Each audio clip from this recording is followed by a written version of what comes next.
Donc l'AFEV, c'est tout d'abord une association qui est née en 91 de l'initiative de 3 étudiants, une association d'éducation populaire. Elle est née en fait de l'envie de faire se rencontrer 2 jeunesses.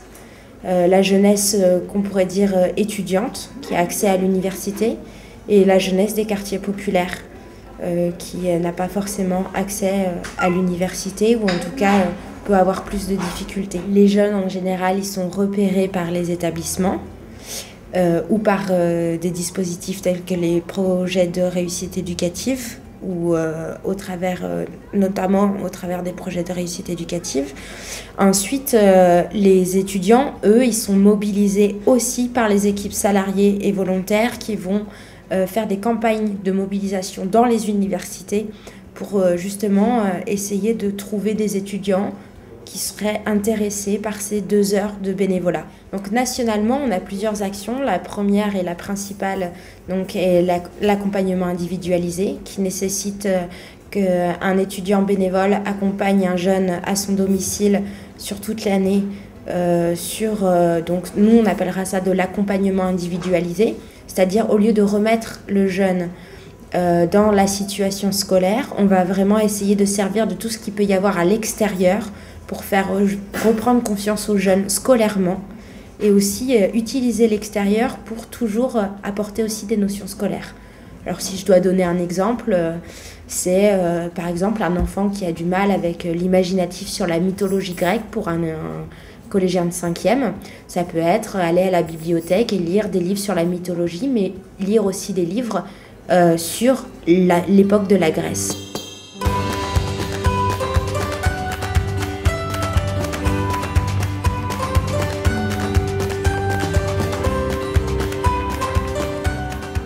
Le concept m'a plu vraiment tout de suite, et donc j'ai pris contact avec l'AFEV, donc avec Camille, ma référente, et donc ça a été très vite. En fait, elle m'a mise en relation avec une jeune qui s'appelle Océane, qui a 16 ans et qui est actuellement en 3e, donc au collège du Jacques Bouffant.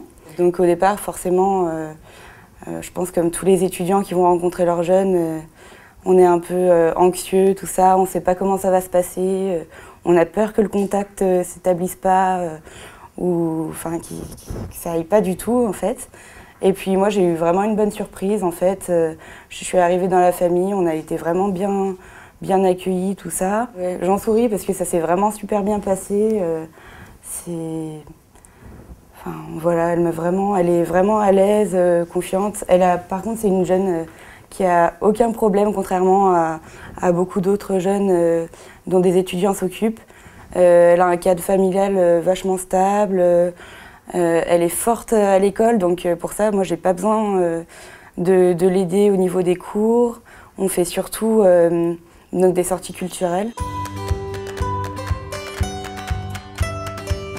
Donc on va être sur 3 thématiques. La méthodologie, l'ouverture socioculturelle, la question d'orientation. Dans l'ensemble, on retrouve cette thématique de nécessité d'ouverture socioculturelle.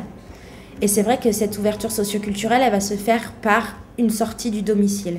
Ce qui est important de comprendre, par contre, c'est qu'on est toujours dans l'échange. C'est-à-dire que la sortie du domicile, c'est pas que l'étudiant qui va, par exemple, accompagner le jeune au musée, c'est aussi le jeune qui va accompagner l'étudiant dans son quartier. Ce soir, par exemple, ce seront des jeunes qui assisteront au concert d'Abdel Malik sur Aix-en-Provence, des places négociées avec le théâtre d'Aix-en-Provence. Donc oui, voilà, il y a effectivement des sorties collectives aussi où les jeunes peuvent se rencontrer entre eux.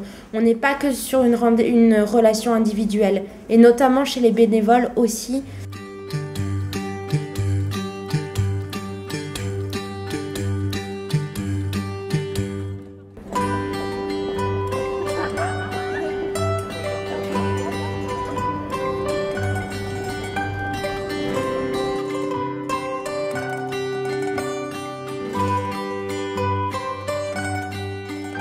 Après, il y a la question de l'orientation, c'est vraiment aider le jeune à trouver sa voie, notamment sur les 3e où c'est difficile. On leur demande déjà de savoir où est-ce qu'ils veulent aller, ou des fois ils veulent aller quelque part et puis ça passe pas, donc comment on peut y arriver.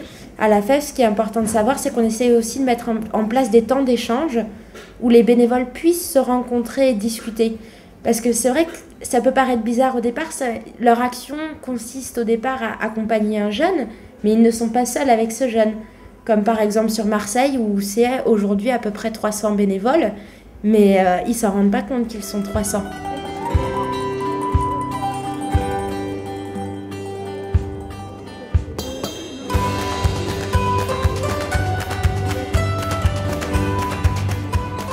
Il faut savoir que les bénévoles de la FEV ont des formations. Donc les formations tandem pour les bénévoles de la FEV concernent un premier volet qui est vraiment sur l'accompagnement individualisé et les inégalités scolaires, qu'ils puissent comprendre qu'est-ce que la réussite éducative, pourquoi on a créé les ZEP, dans quel cadre ces ZEP fonctionnent ou ne fonctionnent pas, quels sont les questionnements aujourd'hui. Et un deuxième volet sur les ouvertures socioculturelles, un troisième volet sur l'orientation et un quatrième volet sur de l'échange de pratiques qui intervient plutôt en fin d'année. C'est vrai que je ne m'attendais pas forcément à ça avec la FEV. Je pensais que ce serait plus du scolaire, mais attention, ce n'est pas du scolaire parce qu'on nous le répète à chaque fois à la FEV. Et c'est vraiment une aventure en fait humaine, c'est quelque chose de... je trouve ça toujours vraiment beau, quoi. Moi, le projet de la FEV, j'y crois depuis que je suis bénévole. Ça fait très longtemps que je dis que je veux être salariée dans cette association. Parce que pour moi, après avoir fait le tour de différentes associations, loi 1901 et d'éducation populaire, pour moi, la FEV a quand même un projet, un discours qui reste assez cohérent, même s'il y a toujours des incohérences partout. Pour moi, ça reste quand même assez cohérent. C'est vrai que ça demande un engagement, qu'on soit bénévole, qu'on soit service civique, qu'on soit salarié, mais ça en vaut la peine. Parce que pour moi, c'est vraiment une association qui, à un moment donné, met des projets en place qui partent du local pour que ça monte au national. Et pour moi, c'est comme ça qu'aujourd'hui, ça doit fonctionner. En tout cas pour les associations d'utilité publique ou qui ont en tout cas des missions qui peuvent être reconnues d'utilité publique. Il faut arrêter de partir dans la descendance et vraiment aller vers un ascendant du local vers le national.